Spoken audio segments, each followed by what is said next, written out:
গোলটা মানে কোন কারণ কোন ଅଛି ওল্ড ସବୁବେଳେ ଗୋଲ ଗୋଲ ସେ ଆଲୁ ଭିଙ୍କରୁ ଏପର୍ଯ୍ୟନ୍ତ କେବେ କିଛି ଅସୁବିଧା ହେଇନି। আমি জানিপাই যাচ্ছু না কারণ 8 বেসর কোয়ালিটি କୁ ম্যাচ করুଛନ୍ତି 4 বেসর কোয়ালিটি তা ডিএসপি সেটিংটা কি করছি ଏପର୍ଯ୍ୟନ୍ତ ଦେଲେ ହବନି, ବଳଦକୁ କୁଣ୍ଡା ତୋରାଣି ଦେବା ଦରକାର, ଖାଲି ହଳ ଧରି ଦେଲେ ହବନି। লবি ভি2 ର কোন প্ল্যানিং ଅଛି ନେକ୍ସଟ ଇୟର ପାଇଁ ଲୋଭି ଭୁଇଠୁ तो नमस्कार जय जगन्नाथ मुझे आपन प्रिय टॉप इवेंट आपन को स्टार्ट कर नुआ टेस्टिंग ब्लॉग रे तो चलते देखा डीजे लोभी 2.0 रो होम टूर वीडियो तो चलते जो आमर प्रकाश भाई सह किछिडा आमर कथा हो जावा आदि आपन को वीडियो टिके भल लगे तो लाइक करें सब्सक्राइब करें शेयर करेंगे तो रही तो नमस्कार जय जगन्नाथ। जय जगन्नाथ तपु इवेंट रे आपण बहुत दिन कमेंट करथिले कि ना अनुगुल मार्केट रे ट्रेकर साउंड तेलका पछता गोटे साउंड लबी भि2 ताको घर को जाय गोटे होम टूर करिया पई आ ताको मालिक प्रकाश भाई को सहित किछ कथा पई तो प्रकाश भाई हम चैनल को आपन स्वागत जणाबे चाहिबी जय जगन्नाथ भाई। तो भाई हम चैनल रे आपन बहुत दिन कमेंट आसला ना प्रकाश को सहित किछ कथा हवा आ ताको किछ एक्सपीरियंस शेयर करिया तो हमरो बहुत दिन कमेंट आसला कि लबी भि2 आपन साउंड हां तो जो भि2 अछि ता कारण कोन कहबे ना तो भि2 कोन मेता होला नुवा वर्जन आसी ना कोन कि जम जोड़े दर्शक मान को ଜୟ ଜଗନ୍ନାଥ। ଆଗରୁ ଥିଲା ଆମର ଲୋଭି ସାଉଣ୍ଡ, ଦଦା ଏକ୍ସପାର୍ଟ କରିଗଲା ପରେ ଦାଦା କରିଥିଲା ଲୋଭି ସାଉଣ୍ଡ, ମୁଁ ସେଇଗୁଡ଼ା ବୁଝାବୁଝି କରେ ସବୁ। ତ ଦାଦା ସେ ତାଙ୍କ ସେଟଅପ୍ ଚଲେଇଲେ, ମୁଁ ମୋ ସେଟଅପ୍ ଚଲେଇଲି, ମୁଁ ଗୋଟେ ନୂଆ ସେଟଅପ୍ ବନେଇଲି, ମୋ ନାଁ ହେଲା ଲୋଭି ଭି2। तो प्रकाश भाई आपण बहुत दिन रु से ट्रेकर ही नछोती आ ट्रेकर ही भल नाम भी करछोती तो आपण चाहते भी आइचर को अपलोड कर पारथाते से नुवा को व्हीकल को आपण अपलोड कर पारथाते से ट्रेकर रहबार माने कोन कारण कोन अछि ଶୁଣନ୍ତୁ, ଆଇଚର ପାଇଁ ହେଉଛି ମନି ପାୱାର ଥିବା ଦରକାର। ଆମେ ଟ୍ରାକ୍ଟର ମଜା ଅଲଗା ଆଜ୍ଞା, ଟ୍ରାକ୍ଟରର ମଜାଟା ହେଉଛି ଅଲଗା। ଓଲ୍ଡ ଇଜ୍ ଗୋଲ୍ଡ, ओल्ड ସବୁବେଳେ ଗୋଲ ଗୋଲ୍ଡ ଟ୍ରାକ୍ଟର ମଜା ଅଲଗା ହିଁ। ଆଗ କରି ନାଚିବାର ତା ମଜା ଅଲଗା, नै गाड़ी रे हाथ दे अटकेगी नाचियार मजा ही ମଜା ଅଲଗା ଆଜ୍ଞା। तो भाई जल्दी आपण ट्रेकर को ट्रेकर गोटे बहुत पुराना गाड़ी ଆଜ୍ଞା तो एती गाड़ी एते जिंस लोड करी ना आपण एते बाटे नौजोती आपण किसी प्रॉब्लम फेस करनाती ହଁ ପ୍ରୋବ୍ଲେମ୍ ଫେସ୍ ହେଇଛି। କିଛି ଏମିତି ପ୍ରୋବ୍ଲେମ ଆମ ଦର୍ଶକ ମାନଙ୍କୁ ଜଣାଇବେ କି ମାନେ କେତେ ଚ୍ୟାଲେଞ୍ଜ ଗୋଟେ ଟ୍ରେକର ସେଟଅପଟା କରିବା କାରଣ ନୂଆ ଗାଡ଼ିରେ ସେଟଅପ କରି ଲୋକ ହଇରାଣ ହଉଛନ୍ତି ଗାଡ଼ି ବ୍ରେକ୍ ଡାଉନ୍ ହେଇଯାଉଛି ଆଉ ପ୍ରାୟତଃ ସାଉଣ୍ଡ ଲାଇନରେ ଗାଡ଼ି ଗୁଡ଼ା ହାଫ୍ କ୍ଲଚ୍ ଗାଡ଼ିଟା ଚାଲେ ତ ସେତେ ପୁରୁଣା ଗାଡ଼ି କ'ଣ କିଛି ପ୍ରୋବ୍ଲେମ ହେଉଛି ନାହିଁ କେତେ ଷ୍ଟ୍ରଗଲ ହେଉଛି ନା ଗୋଟେ ଡିଜେ ସେଟଅପକୁ ଟ୍ରେକର ଚଲେଇବା ଟିକେ ଆମ ଦର୍ଶକ ମାନଙ୍କୁ ଜଣାଇବେ। ମୁଁ ତ କହିବାକୁ ଚାହିଁବି ଟ୍ରେକର ତ ବହୁତ ପ୍ରୋବ୍ଲେମ୍ ତାକୁ ଫେସ୍ କରିବାର ଅଛି। ସେ ମାଲୁ ଭିଙ୍କ ଦେହରୁ ଏପର୍ଯ୍ୟନ୍ତ କେବେ କିଛି ଅସୁବିଧା ହେଇନି। ଯେତେ ଦିନଠୁ ବେପାର ବି ଆରମ୍ଭ କରିଛି କେବେ କିଛି ଅସୁବିଧା ହେଇନି। ମାଲୁ ଭିଡ଼ ପାଣିକୁ ଦେହରୁ କେବେ କିଛି ଅସୁବିଧା ହେଇନି। ଟ୍ରେକରରେ ମୁଁ ରଜା, ମୁଁ ଆଇଚର ପାରିବିନି, ମୁଁ ଟ୍ରେକର ହିଁ ରଜା। ଆପଣ ଯେମିତି କହିଲେ ଆଇଚରକୁ ପାରିବିନି ବହୁତ ଗୋଟେ ଜାଗାରେ ଆମେ ଦେଖିଛୁ ଗୋଟେ ଆଇଚର ଡିଜେ ଅଛି ଗୋଟେ ଟ୍ରେକର ଡିଜେ ଅଛି ତାଙ୍କର ହେଲା 8 ବେସ୍ ଆପଣଙ୍କର ହେଲା 4 ବେସ୍ ଆଜ୍ଞା ହେଲେ କ'ଣ ଆପଣ ଏମିତି 4 ବେସ୍ ଯାଦୁ କରନ୍ତି ଆଇଚର ସାଉଣ୍ଡର ମାନେ ତା ସାଉଣ୍ଡ ବାଜୁଥାଏ ତ ତାର ବେସ୍ ଅଧିକା ଥାଏ जो क्लैरिटी साउंड जो क्लैरिटीटा गीतर प्रत्येकटा नोट पूरा क्लियर सुधाए तो आपनकर साउंड डीएसपी सेटिंगटा के करछि हम जानि पाइ जाउछु ना कारण 8 बेस क्वालिटी को मैच करछु 4 बेस क्वालिटी तो डीएसपी सेटिंगटा के करछि एपर्यंत मु आज्ञा डीएसपी भी सेटिंग करनी मोर क्रॉसओवर ही काम चले। क्रॉसओवर रे मु होछि हीरो, मु डीएसपी एपर्यंत भी सेटिंग करनी, मु क्रॉसओवर हीरो पहले से क्रॉसओवर ही मु हीरो। डीएसपी एपर्यंत मु सेट करनी, चाहନ୍ତୁ ଆପଣ ଗାଡ଼ିରେ ବି ଦେଖିପାରିବେ। मैं सत्य बोल ना मिछ बोल का ସତ କହୁଛି कारण डीएसपी सेटिंग जति क्लैरिटी आसी करूनी ती क्लैरिटी करछन ताले आपण को कंपनी एंती स्पीकर यूज करछन्ती कि एमती कोन एम्प्लीफायर किछि तो एमती यूज करथो कि मैं साउंड एते क्लैरिटी आसुची। ଶୁଣନ୍ତୁ, ଖାଲି ହଳ ଧରି ଦେଲେ ହବନି, ବଳଦକୁ କୁଣ୍ଡା ତୋରାଣି ଦେବା ଦରକାର, ଖାଲି ହଳ ଧରି ଦେଲେ ହବନି। ବଳଦକୁ କୁଣ୍ଡା ତୋରାଣି ଦେବା ଦରକାର, ତାକୁ ଚରେଇବା ଦରକାର, ଖାଇବା ପିଇବା ଦରକାର। तो आ गोटे जिनस हम लबी प्रोफेशनल जानि हम पाइछु सॉन्ग कलेक्शन को डीजे रो बास रे थाए को डीजे लाइट रे थाए लबी डीजे रो सॉन्ग कलेक्शन ପୁରୁଣା ଗୀତକୁ ଏମିତି କିଛି ମସଲା ମାରିକି ଆପଣ ପ୍ଲେ କରନ୍ତି ଠିଆ ହେଇକି ଲୋକ ବି ନାଚନ୍ତି।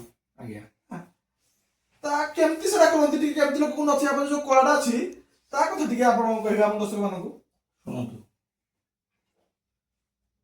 ଯେତେବେଳେ ଅର୍ଜୁନ ଯୁଦ୍ଧକୁ ଯାଆନ୍ତି ଶ୍ରୀକୃଷ୍ଣ ହିଁ ହଉଛନ୍ତି ତାର ସାରଥୀ।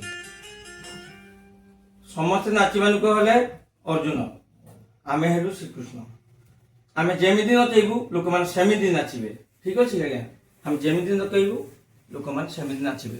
ତ ଲୋକଙ୍କର ସିଷ୍ଟମ ଦେଖିକି କୁହାଯିବ ଯେ କୋଉ ଗୀତ କୋଉ ପାଦ ପଇଲେ କୋଉ ଗୀତ କୋଉ ନାଚରେ ନାଚିବେ ସେଇଟା ମତେ ବେଶ ଭାବରେ ଜଣା ନାହିଁ। ଲୋକଙ୍କୁ ନଚିବା କଳାଟା ଆପଣଙ୍କୁ ଜଣା। ଆଜ୍ଞା ତ ଆପଣଙ୍କ ସଙ୍ଗ କଲେକ୍ସନ ବିଷୟରେ କହିବା। ପୁରୁଣା ସମ୍ବଲପୁରୀ ସଙ୍ଗ ହଉ, ଆଜ୍ଞା ପୁରୁଣା ବଲିଉଡ ସଙ୍ଗ ହଉ, ଆଜ୍ଞା ସେ ସାତ ସମୁନ୍ଦର ହଉ କି ବିଜଲି ବାଲି ନୂଆ ଆଇଟମ ହଉ, ଆଜ୍ଞା ପୁରୁଣା ସଙ୍ଗ ମାନେ ଆପଣଙ୍କ ସଙ୍ଗ ଟିକେ କେଚରା ହୁଏନି, ମାନେ ଗୋଟେ ସଙ୍ଗ ଗୋଟେ ଥର ପୋଷେଇକି ହୁଏନି। ସେ ନର୍ମାଲି ଆପଣ କେମିତି ନଚାନ୍ତି ସେଇଟା ଟିକେ କୁହନ୍ତୁ ଆପଣ। ଶୁଣନ୍ତୁ, ମୁଁ ତ କୋଉ ଗୀତରେ କେଚେରା କରିବା ପାଇଁ ଅଧାରୁ ବନ୍ଦ ବାନ୍ଦ କରିବା ପାଇଁ ସେ ଇଏ କରିବା ପାଇଁ ମତେ ଭଲ ଲାଗେନି। ମୁଁ ଯାହା ଲଗେଇବି ଯୋଉ ଗୀତଟା ବି ଲଗାଏ ସେଇ ଗୀତଟେ ହିଁ ଲୋକ ସନ୍ତୁଷ୍ଟ ହେବେ। କେମିତି? ମୁଁ କହିଲି ପରେ ଆପଣଙ୍କୁ ଟିକେ ପରେ ଯେ ଲୋକଙ୍କୁ ଦେଖିକି ହିଁ ଗୀତଟା କଲେକ୍ସନ କରିକି ବଜେଇବାର ଅଛି। ଲୋକମାନେ ଯେମିତି ଖୁସି ହେବା ଦରକାର, ଲୋକଙ୍କ ଦ୍ୱାରା ହିଁ ଆମର। ଆଗକୁ ନୂଆ ବର୍ଷ ଆସୁଛି, ଆଜ୍ଞା ଆଉ ଟ୍ରେକର ଡିଜେ ବି କମ୍ପିଟିସନ ବହୁତ ବହୁତ ବଢିଲାଣି। ହବ। ତ ନେକ୍ସଟ ଇୟର ପାଇଁ ଆପଣଙ୍କ ପ୍ଲାନିଂ କଣ ଅଛି? ଲବି V2 ର କଣ ପ୍ଲାନିଂ ଅଛି ନେକ୍ସଟ ଇୟର ପାଇଁ? ଲବି V2 ଏଇ ସେଟଅପ ରହିବ। ଲୋକମାନେ ଯେମିତି ଭଲ ପାଇବା ଅଛି ସେମିତି ଭଲ ପାଇବା ରହିବ, ଆଉ ଯେମିତି ନାଚୁଥିଲେ ବି ସେମିତି ନାଚିବେ। ତ ଭାଇ ନୂଆ ବର୍ଷ ଆସୁଛି, ନୂଆ ବର୍ଷ ଆପଣଙ୍କର କିଛି କଲ୍ ଅଛି ଅଛି 09 ସେଲିବ୍ରେସନ ପାଇଁ? ଆଜ୍ଞା ତ କୋଉଠି ଗୋଟେ ଅଛି ଟିକେ ପ୍ରୋଗ୍ରାମ, ଆମେ ନିଶ୍ଚିତ ଭାବରେ ଆମ ତପୁ ଇଭେଣ୍ଟ ଯାଇକି ସେଟାକୁ କଭର କରିବ। କୁକୁଡ଼ା ଆଗରେ ଅଛି। କୁକୁଡାଗିରେ ତ ଆମେ ଚେଷ୍ଟା କରିବୁ ତାକୁ କଭର କରିବା ପାଇଁ ଯାଇକି। ତ ଭାଇ ଆଉ ଗୋଟେ କଥା, ରେକର୍ଡ ଡିଜେ ଚାଲିଲା, ଆଇଚର ଡିଜେ ଚାଲିଲା, 407 ଡିଜେ ଚାଲିଲାନି। ତାର କାରଣ ଆମକୁ କହିବେ, କାହିଁକି ନା ଟ୍ରେକର ଡିଜେ ସେ ଛୋଟ ହେଲେ ବି ମାନେ ସେ ତାର ଚାଲୁଛି, ଆଇଚର ଡିଜେ ସେ ତାର ଭଲରେ ଚାଲୁଛି। ଯୋଉମାନେ 407 କରିଥିଲେ ତାଙ୍କର ଆଇ ସେମାନେ ଲସ୍ରେ ପଡ଼ିଲେ, ସେମାନେ ଡାଉନରେ ଯାଉଛନ୍ତି। ତାର କଣ କିଛି ପର୍ଟିକୁଲାର ରିଜନ ଅଛି? ଯେହେତୁ ଆପଣ ଗୋଟେ ସାଉଣ୍ଡର ମାଲିକ, ଗୋଟେ ଡିଜେର ଓନର, ତ ତା ବିଷୟରେ କିଛି କହିବେ ଆମେ। ଶୁଣନ୍ତୁ, ଏକ ଆଇଚର, ଦୁଇରେ ଟ୍ରେକର। ଆଇଚର ଟ୍ରେକର, ଆଇଚର ନାଚିବେ ପଛକରେ, ଟ୍ରେକର ନାଚିବେ ଆଗକରେ, ତା ମଜା ଅଲଗା। ତ ପିକଅପ ଆଉ 407 କଥା କହିଲେ ଆପଣ, ସେ ଗୋଟେ ଜିନିଷ ସୁନ୍ଦର ଲାଗେନି ଆଜ୍ଞା। ଏକ ଟ୍ରେକର, ଦୁଇରେ ଆଇଚର, ରାଜା ରାଜା। ଏକ ଟ୍ରେକର, ଦୁଇରେ ଆଇଚର। ତ ଯେମିତି ଆମେ ଦେଖିବା ପାଇଁ ପାଉଛୁ ଆପଣଙ୍କ ଡିଜେରେ ବର୍ତ୍ତମାନ 14ଟା ସାର୍ଫି ଲାଗିଛି। ଆଜ୍ଞା ତ ସାର୍ଫିଟେ ଗୋଟେ ଛୋଟ କଣ୍ଟେଷ୍ଟେଡ ଏରିଆରେ ମାନେ କଥା ହେଲା 14ଟା ସାର୍ଫି ଲଗା ସେଟା ବଡ କଥା। ତ ତାକୁ ଆପଣ ମାଇଣ୍ଡ କେମିତି ଆସିଲା ନା ଗୋଟେ 14ଟା ସାର୍ଫି ଫିକ୍ସ କରିବି ଆଉ ତାକୁ ପ୍ରୋଗ୍ରାମିଂ କରିବି, ଖାଲି ଏମିତି ନୁହେଁ କି ଗୀତ ବାଜୁଛି ସାର୍ଫି ବୋଲୁଛି ସେମିତି କଲେ ହବନି।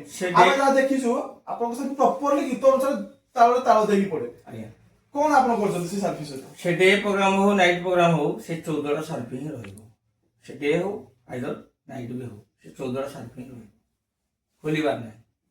ସବୁ ପ୍ରୋଗ୍ରାମରେ ସାର୍ଫି ଆପଣ? ସାର୍ଫି ପୁରା 15 ରହିବ, ଲାଗିବ।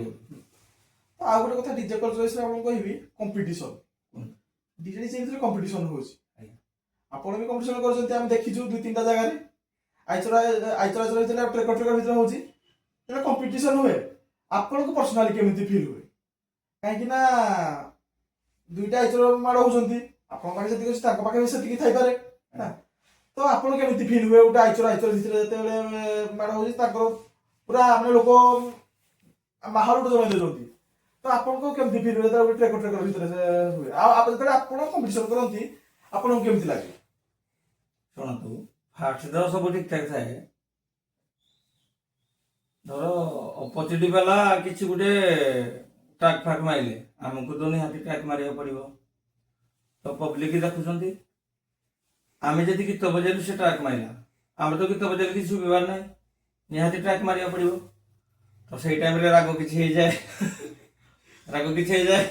ଆରମ୍ଭ ହେଇଯାଏ। ତ ଭାଇ ଆଉ ଗୋଟେ ଜିନିଷ ହେଲା, ଛୋଟ ଗାଡି ଆପଣ ଏତେ ଜିନିଷ ଲୋଡ କରୁଛନ୍ତି, ଆଜ୍ଞା, ଆମର ଓଡିଶା ପ୍ରଶାସନ ବି ଡିଜେକୁ ବିଶେଷ କିଛି ସପୋର୍ଟ କରୁନି, ତ ତାକୁ ନେଇ ଆପଣ କଣ କହିବେ? ନାଇଁ ଆମ ପାଇଁ ଯାହା ଯେମିତି ଅଛି ଠିକ୍ ଅଛି। ଓଡ଼ିଶା ପ୍ରଶାସନ ଆମ ପାଇଁ ବି ସପୋର୍ଟ କରୁଛନ୍ତି। ଆମ ଆସେସନ ଅଛି, ସମସ୍ତେ ଅଛନ୍ତି, ଅନୁଗୁଳ ଆସନ ବି ଅଛି। ଯାହା କିଛି ଅଛି ଭଲ ଅଛି, ଆମେ ଶାନ୍ତିରେ ଚଳୁଛୁ, କିଛି ଅସୁବିଧା ନାହିଁ। ବେପାର ବାଣିଜ୍ୟ ପାଇଁ କିଛି ଅସୁବିଧା ନାହିଁ ଆଜ୍ଞା। ଟେକର ହଉ ସେ ଆଇଚର ହଉ, ଆଇଚର ବାଲା ବି ଟେକରକୁ ସପୋର୍ଟ କରନ୍ତି ଯେ ଆମ ଟେକର ଆମ ଭାଇ ବି ଚଳନ୍ତୁ। ଆମେ ଆଇଚର ହେଲେ ବି ଆମ ସାନ ଭାଇ ମାନେ, ଆମର ଟେକର ହିସାବରେ ଆମ ସାନ ଭାଇ ମାନେ, ଆମ ସାନ ଭାଇ ବି ଚଳନ୍ତୁ ବୋଲି ଆଇଚର ବାଲା ବି କହୁଛନ୍ତି। ତ ଆପଣଙ୍କର ମାଲିକଙ୍କ ଭିତରେ ସମ୍ପର୍କ କେମିତି? ବଢିଆ। ବର୍ତ୍ତମାନ ଆମେ ଜାଣିଛୁ ଆମ ଆଇଚର ଡିଜେ କଲଚରରେ କିଛିଟା ମାଲିକଙ୍କ ଭିତରେ ସେତେ ଭଲ ପଡୁନି, ସେଟା ଆପଣ ବି ଜାଣିଥିବେ। ହୁଁ। ତ ସେମିତି ବିଶେଷ କିଛି ତ ଆମେ ଟ୍ରେକର ଡିଜେ କଲଚର ବିଷୟରେ ଜାଣିନୁ। ତ ଟ୍ରେକର ଡିଜେ ମାଲିକଙ୍କ ଭିତରେ ରିଲେସନଟା କେମିତି ଅଛି ବର୍ତ୍ତମାନ ଟାଇମରେ? ନାଇଁ ମୋର ସେ ସମସ୍ତେ ମୋ ପାଇଁ ଭଲ। ରିଆ ଡିଜେ ହଉ କିମ୍ବା ତାରିଣୀ ହଉ କିମ୍ବା ରକ୍ ଆଦି, ମୋ ପାଖରେ ବି ରକ୍ ଆଦି ହଉ, ପୂଜା ସାଉଣ୍ଡ ହଉ, ଆଉ ମା ଝଙ୍କାର, ଏମାନେ ଯିଏ ବି ହୁଅନ୍ତୁ ମୋ ସାଙ୍ଗେ ସମସ୍ତଙ୍କର ଭଲ ସମ୍ପର୍କ। ମୋତେ ଭାଇ ବୋଲି ସମ୍ମାନ ଦିଅନ୍ତି, ମୁଁ ବି ତାଙ୍କୁ ସମ୍ମାନ ଦିଏ। ତ ଭାଇ ଆଉ ଲାଷ୍ଟ କ୍ୱେଶ୍ଚିନ୍, ଆପଣଙ୍କୁ ଆଗକୁ ମୌକା ମିଳେ ଆଜ୍ଞା, ଆଇଚର ସେଟଅପ୍ କରିବା ପାଇଁ, ଦେଖିବା ସେଇଟା କି problem। ଭଗବାନଙ୍କ ଦୟାରୁ ଆପଣଙ୍କ ପାଖକୁ ସେତିକି ମନି ପାୱାର ଆଉ ଆପଣଙ୍କ ସେତିକି ସାହସ ହଉ କି ଆପଣ ଆଇଚର ସେଟଅପ୍ କରିବା ପାଇଁ, ଆପଣ ସେ ଆଇଚର ସେଟଅପ୍ କରିବେ ନିହାତି obviously, ନା sure। ଯେମିତି ଆମେ ଟ୍ରେକରରେ ରାଜା ହେଇକି ଅଛନ୍ତି ସେମିତି ସେ ଟ୍ରେକର ସେଟଅପ୍ କଣ୍ଟିନ୍ୟୁ କରିବା ପାଇଁ ଚାହିଁବେ? ମନି ପାୱାର ହେଲେ ଆଇଚର ପାଇଁ ଲାଗିବି ଆଜ୍ଞା, ନିଶ୍ଚୟ ଲାଗିବି। ମନି ପାୱାର ହେଇଗଲା ପରେ ଲାଗିବି, ନିଶ୍ଚୟ ଲାଗିବି। ଭାଇ ବହୁତ ଦିନରୁ ଆମ ଚ୍ୟାନେଲରେ ଆପଣଙ୍କ ପାଇଁ କମେଣ୍ଟ ଆସୁଥିଲା ଆଜ୍ଞା, ନା ଯାଆନ୍ତୁ ହୋମ ଟୁର କରନ୍ତୁ। ଆମ ସବସ୍କ୍ରାଇବର ମାନଙ୍କ ପାଇଁ ଆପଣ କିଛିଟା କୁହନ୍ତୁ, ତପୁ ଇଭେଣ୍ଟ ସବସ୍କ୍ରାଇବର ମାନଙ୍କ ପାଇଁ କିଛି କୁହନ୍ତୁ ଆପଣ। ଜୟ ଜଗନ୍ନାଥ ଭାଇମାନେ, ପପୁ ଇଭେଣ୍ଟର ସବସ୍କ୍ରାଇବର ମାନଙ୍କୁ ରିକ୍ୱେଷ୍ଟ କରାଯାଉଛି ଭାଇଙ୍କର ଲାଇକ୍ ଆଉ ସବସ୍କ୍ରାଇବ କମେଣ୍ଟ କରନ୍ତୁ। ଜୟ ଜଗନ୍ନାଥ ଭାଇ। ତ ଡିଜେ ଲଭି ଭି2 ର ସମସ୍ତ ପ୍ରୋଗ୍ରାମ ସହିତ ଯାହାକୁ ନୂଆ ଅପଡେଟ ଆସିବ ଆମେ ନିହାତି ଜଣେଇବୁ। ଜଣେଇବି। ତ ଭାଇ ବି ଯାହା କିଛି ଅପଡେଟ କରିବେ କି ଯାହା ପ୍ରୋଗ୍ରାମ କରିବେ ଆମକୁ ଆସିକି ଜଣେଇବେ। ସିଓର। ଠିକ ଅଛି, ଆପଣଙ୍କ ସହିତ କଥା ହେଇ ବହୁତ ଖୁସି ଲାଗିଲା। ଜୟ ଜଗନ୍ନାଥ ଭାଇ।